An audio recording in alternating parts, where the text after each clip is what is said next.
CSR जो है उस पे है। अभी एक नया अमेंडमेंट किया है गवर्नमेंट ने।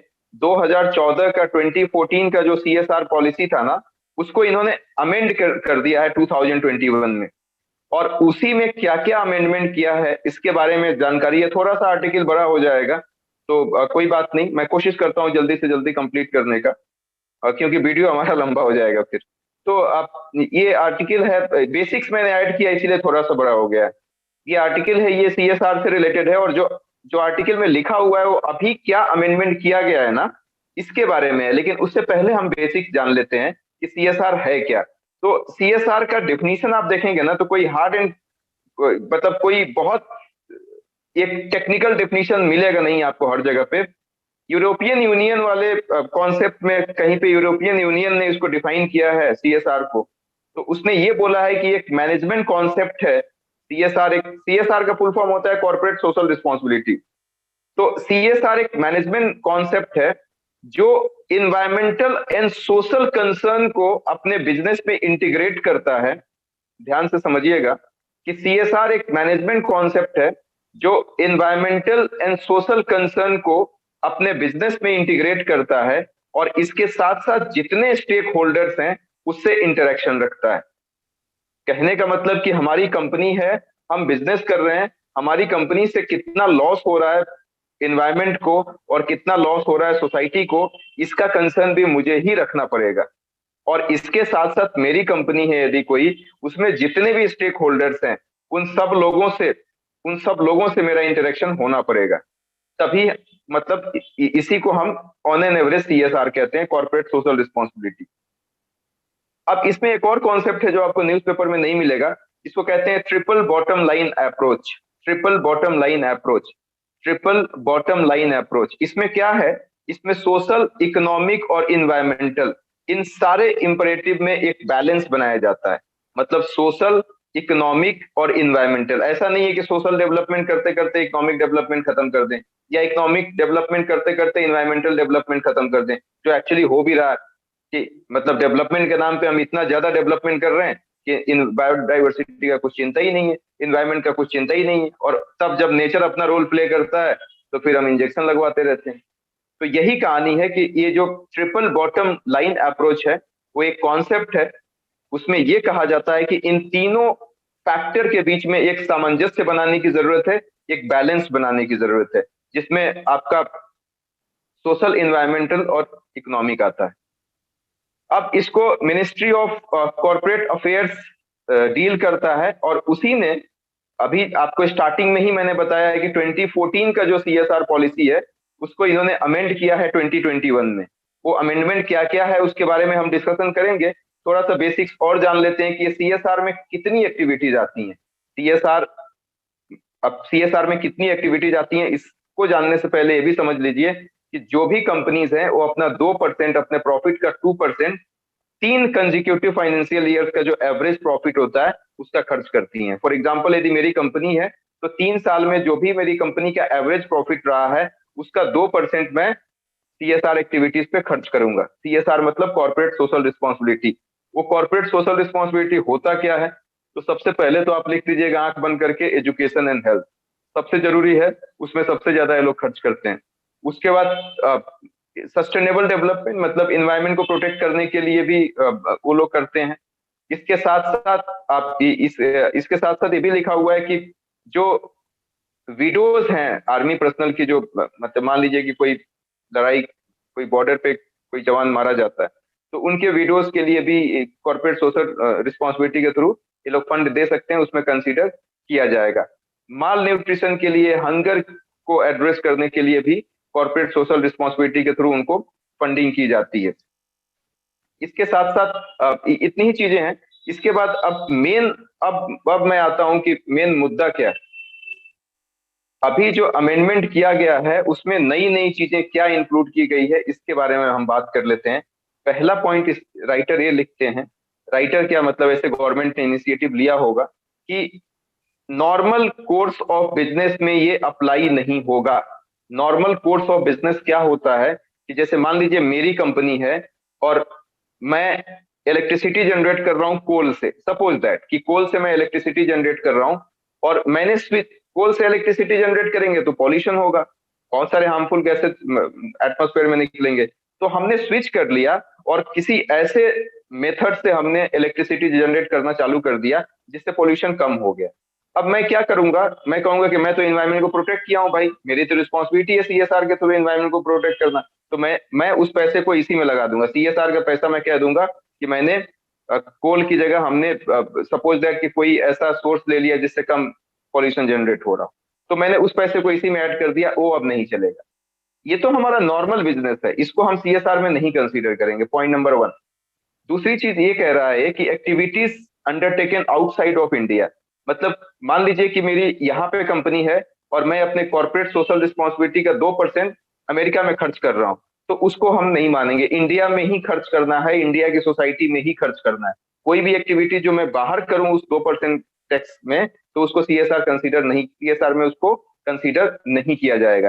तीसरी बात ये कह रहा है कि हम कोई पॉलिटिकल पार्टी को यदि फंडिंग कर रहे हैं, सपोज दैट मेरा कांग्रेस से बहुत एफिलिएशन है, तो मैं कांग्रेस पार्टी को पैसा दे दिया और मैंने दिखा दिया कि मैंने तो सीएसआर में दे दिया इतना पैसा सीएसआर के तहत, तो उसको भी कंसीडर नहीं किया जाएगा।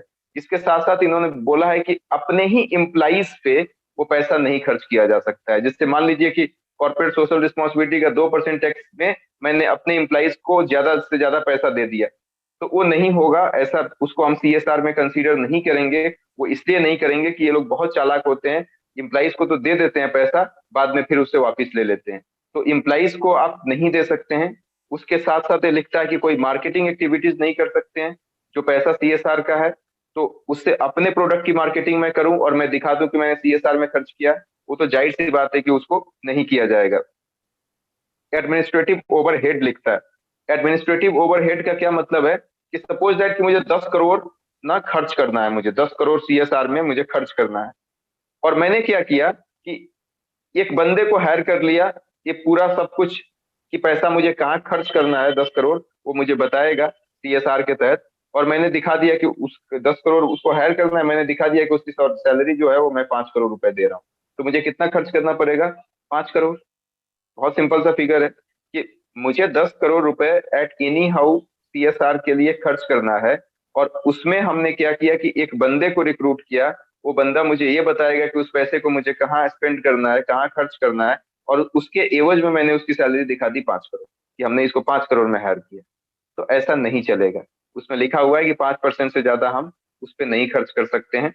इसके साथ साथ इम्पैक्ट असेसमेंट की बात की जाती है। इम्पैक्ट असेसमेंट क्या है कि एक ऐसी कमिटी हमको गठित करनी होगी, या एक ऐसा बंदा होगा जो असेस कर पाए कि हमने एक्चुअली में सीएसआर में खर्च किया है कि नहीं। बहुत लोग फ्रॉडुलेंट एक्टिविटीज भी करते हैं, गलत तरीके से दिखा देते हैं कि उन्होंने खर्च किया है।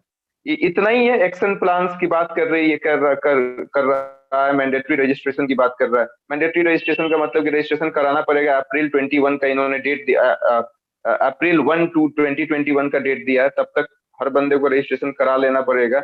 इसके तहत ये जो नया रूल आया है 2021 सीएसआर, और इसके साथ एनुअल एक्शन प्लान की बात कर रहे हैं कि एक सीएसआर कमेटी बनाएंगे। वो सीएसआर कमेटी ये बताएगी कि हर साल हम कौन सा सीएसआर में कौन सी एक्टिविटीज करने जा रहे हैं। ये सारी चीजें हैं। अब इसमें राइटर कुछ चैलेंजेस बताते हैं। पहला चैलेंजेस ये कहते हैं कि टूल टैक्स, मतलब ये एक ऐसा टूल्स है जिसके थ्रू गवर्नमेंट फिर से टैक्स बढ़ा ले रही है हम लोगों से। जाहिर सी बात है, बिजनेसमैन है, कॉर्पोरेट घराने वाले हैं, वो तो कोशिश करेंगे कि मिनिमम इनपुट में मैक्सिमम आउटपुट मिले। तो वो ये कह रही है, जो कॉर्पोरेट कॉर्पोरेट ग्रुप वाले हैं, वो ये कह रहे हैं सीधे सीधे साफ साफ शब्दों में कि एक टूल टैक्स है। एक तो ऑलरेडी हम कॉर्पोरेट टैक्स देके दबे पड़े हुए हैं, ऊपर से तुम 2% और लगा रहे हो। तो ये एक ऐसा टूल्स है जिसके थ्रू आप फिर और टैक्स हमसे वसूल कर रहे हो, ये उनका कहना है। इसके साथ साथ स्क्यूड पैटर्न ऑफ स्पेंडिंग की बात कर रहे हैं। स्क्यूड पैटर्न ऑफ स्पेंडिंग का क्या मतलब हुआ कि जो स्पेंडिंग हो रही है ना, वो सिर्फ एजुकेशन और हेल्थ में हो रहा है। तो एजुकेशन और हेल्थ में ही तो नहीं चाहिए ना, आप इन्वायरमेंट में तो करिए, आप पॉवर्टी में तो करिए, आप माल न्यूट्रिशन में तो करिए, आप हंगर को इराडिकेट करने की कोशिश करिए। वो सब भी तो एक इशूज हैं। रूरल डेवलपमेंट की बात की जा रही है, उसमें आप गांव में कम से कम कुछ इन्वेस्टमेंट करिए। मैक्सिमम इनका ये डेटा भी लिखता है कि 65% इनका पैसा एजुकेशन और हेल्थ में ही आता है। तो स्क्यूड का मतलब कि अब यूनिफॉर्म नहीं है, हर चीज के लिए उनको डेवलप करने की जरूरत है, लेकिन सिर्फ एजुकेशन और हेल्थ तक सिमट सिमट के रह गए हैं। इसके बाद इन्होंने ये बोला है कि रीजनल डिस्पैरिटी बहुत ज्यादा है। रीजनल डिस्पैरिटी का मतलब क्या हुआ कि देखो, जहाँ पे जरूरत है वहां पे खर्च नहीं हो रहा है। महाराष्ट्र में खूब ज्यादा पैसा खर्च होता है सीएसआर में, क्योंकि फाइनेंशियल कैपिटल आप लोगों को ही पता है मुंबई है, तो महाराष्ट्र में खूब ज्यादा पैसा खर्च होता है। लेकिन एक्चुअली खर्च करने की जरूरत कहाँ पे है? मेरे हिसाब से बिहार में जरूरत है, यूपी में जरूरत है। बिहार यूपी को भी आप नेग्लेक्ट करते हैं तो नॉर्थ ईस्ट में निकल जाइए, वो भी एजुकेशनली बहुत बैकवर्ड है, वहां पे तो आप सीएसआर में कुछ खर्च नहीं करते हैं। तो आप कह सकते हैं कि एक रीजनल डिस्पैरिटी बहुत ज्यादा है। और उसके बाद सजेस्टिव अप्रोच इन्होंने बताया है। सजेस्टिव अप्रोच में बोले हैं कि कम्युनिटी और एम्प्लॉई का हेल्प हेल्प लेना चाहिए। कम्युनिटी लेवल का मतलब जो जो कम्युनिटी है आसपास, उनका हेल्प लीजिए। आपके यहाँ जो एम्प्लॉई है उनका हेल्प लीजिए, तो आपको एक मतलब मास मिलेगा और उसके अकॉर्डिंगली काम करेंगे। इसके बाद इन्होंने ये बोला है कोलाबोरेशन विथ एक्सपर्ट। एक्सपर्ट से कोलाबोरेशन करिए, खास करके एनजीओ वगैरह काफी ज्यादा इस पे काम करते हैं, वहां से एक्सपर्ट निकालिए और उस हिसाब से काम करने की कोशिश कीजिए। इवेल्युएशन एंड मॉनिटरिंग टीम, पहले ही मैंने बता दिया है कि कोई ना कोई इवेल्युएट करने वाला होना चाहिए, तभी तो पता चलेगा कि हम क्या कर रहे हैं क्या नहीं कर रहे हैं। अदरवाइज हम तो कुछ भी दिखा देंगे। और लास्ट में लिखता है fair fair and balance fair and balance approach. इसका मतलब कि बहुत लोग इकोनॉमिक मतलब ये पैसे की गड़बड़ी करते हैं, तो कुछ इस तरीके की कमेटी बननी चाहिए जो इन पे चेक एंड बैलेंसेस रख सके। लास्ट में इसने कॉर्पोरेट इंसेंटिव्स की भी बात कही है। कॉर्पोरेट इंसेंटिव का मतलब ये होता है कि देखो, जो सीएसआर दे रहा है उसका थोड़ा इंसेंटिव दे दो उसको कॉर्पोरेट टैक्स में। इंसेंटिव देने का मतलब कि कॉर्पोरेट टैक्स थोड़ा कम कर दीजिए उसका, क्योंकि कॉर्पोरेट टैक्स कम कर देंगे तो हो सकता है विलिंगली वो आए और सीएसआर के तहत अपने पैसे को डोनेट करें।